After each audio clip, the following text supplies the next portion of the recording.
People across our area are marking a grim anniversary. On this day in 2008, there was an explosion at the Imperial Sugar Refinery in Port Wentworth, killing 14 and injuring 36 more. The series of blasts happened in the basement below the storage silos and was the result of a buildup of sugar dust due to not being cleaned properly.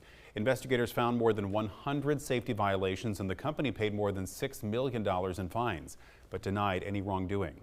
This anniversary is a hard time for survivors of the blast, and WSAV's Christine Quayle shares the story of one of those victims and his family from that somber day. The anniversary of a devastating day. The refinery rebuilt on these grounds years ago, but a day that marks 14 lives forever lost. Just came off break. I put my gloves on, and I just heard a loud explosion.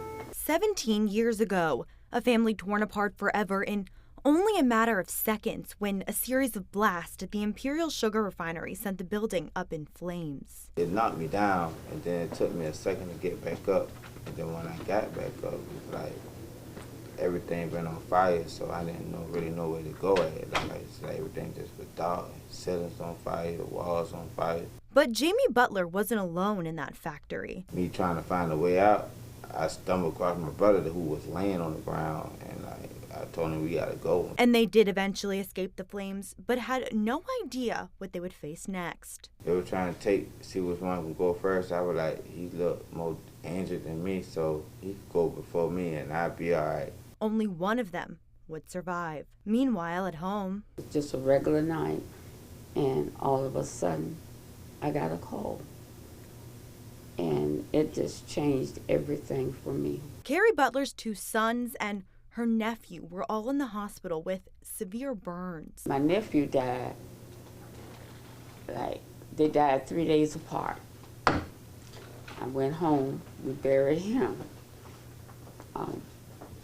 Came back, checked on Jamie.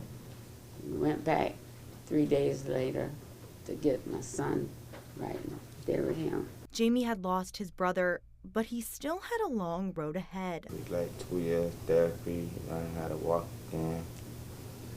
It was really rough on it. Talk again, move my limbs and stuff.